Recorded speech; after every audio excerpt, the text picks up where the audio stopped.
আজকে আমি আপনাদেরকে জলপাইয়ের দারুণ একটি আচার শেয়ার করছি। এটা খেতে যেমন মজা, দেখতেও তেমনি আকর্ষণীয়।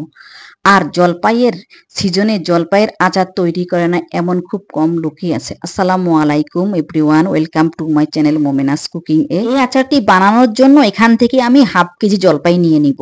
তো জলপাইগুলোকে আমি ভালো করে বোটা ছিঁড়ে পরিষ্কার করে নিয়েছি। নিয়ে আমি এখানে টিস্যু দিয়ে এর গায়ের পানিগুলো আমি ভালো করে শুকিয়ে নেব।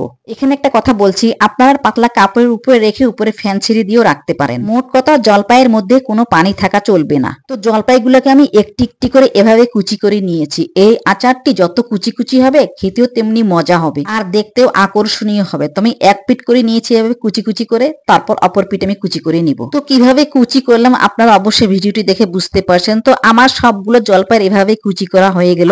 এই আচারটি সংরক্ষণ করা যায় বছর জুড়ে।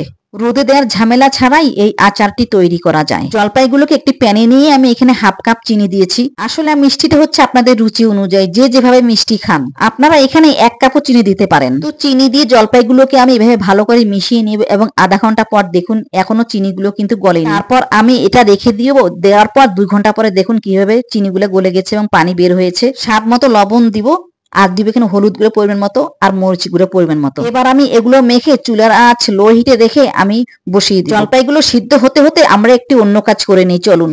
একটি প্যানে 4-5টি শুকনো মরিচ হালকা টেলে এখানে আমি দিয়ে দিব হাফ চা চামচ পাঁচফোড়ন, দিয়ে দিব হাফ চা চামচ জিরা এবং হাফ চা চামচ মৌরি। এগুলো ভাজতে ভাজতে যখন দেখবো সুন্দর একটি স্মেল বের হয়েছে তখনই আমরা ভাজা বন্ধ করে দিব। আর এখানে আমি 2টা তেজপাতা দিয়েছি। এটা অবশ্য অপশনাল, কিন্তু আমার খুব ভালো লাগে, এটার ঘ্রাণটা আমার কাছে খুব ভালো লাগে, তাই আমি দিয়ে থাকি। যে কোনো আচার বানাতে গেলে ধৈর্য নিয়ে আচার বানাতে হয়, তাড়াহুড়া করে কিন্তু কখনো আচার ভালো হয় না। শুকনো মরিচ সহ যে জিনিসগুলো আমি টেলে নিয়েছিলাম সেগুলো আমি ব্লাইন্ড করেছি, করে এখানে অর্ধেক দিয়ে দেবো আর বাকিটা আমি পরে দিব। আচারটি লো হিটে ভাজতে হবে আর লক্ষ্য রাখতে হবে যাতে ভেঙে না যায়। ভাজার সময় খুব সতর্কতার সাথে আচারটি ভাজতে হবে। সিদ্ধ হয়ে যাওয়ার পরে আচারগুলো হালকা হাতে নাড়তে হবে, নইলে কিন্তু ভেঙে যাওয়ার চান্স থাকবে। এখানে আমি একটা কথা বলে রাখি, আপনারা এটা অতিরিক্ত সেদ্ধ করবেন না, তাহলে ঠান্ডা হয়ে যাওয়ার পর জলপাইটা শক্ত হয়ে যাবে। জলপাইটা যখন সেদ্ধ হয়ে গেছে আর বুঝলাম যে এর ভিতরে চিনি ঢুকছে, ওই অবস্থায় আমি পাঁচফোড়ন গুলো দিয়ে দিই। এই মশলাটা দেওয়ার পর আমি কিন্তু চুলায় আর বেশিক্ষণ রাখবো না। আর এখানে হাফ চা চামচ বিট লবণ দিয়েছি। অনেকক্ষণ চুলায় রাখলে ফ্লেভারটা ভালো আসবে না। তো আমার জলপাইয়ের আচারটিও হয়ে গেছে। আপনারা ঠান্ডা হলে এটি একটি কাচের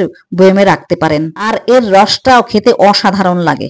আমি এখান থেকে একটি জলপাই নিয়ে আপনাদেরকে দেখাচ্ছি। জলপাইটা দেখেন কত সফট হয়েছে, সত্যি খেতেও দারুণ লেগেছিল। বাড়ির বড় থেকে ছোট সবাই এই জলপাইয়ের আচারটি খেতে পছন্দ করবে। ভিডিওটি আপনারা আপনাদের টাইমলাইনে শেয়ার করতে পারেন, তাহলে বানানোর সময় আর কোনো সমস্যা হবে না, বারবার দেখে দেখে বানাতে পারবেন। ভিডিওটি ভালো লাগলে পেজটি ফলো দিয়ে রাখবেন। আর যারা ইউটিউব থেকে দেখছেন প্লিজ চ্যানেলটি সাবস্ক্রাইব করে দিবেন আর কমেন্টস করে জানাবেন কেমন হয়েছে। তো আল্লাহ হাফিজ।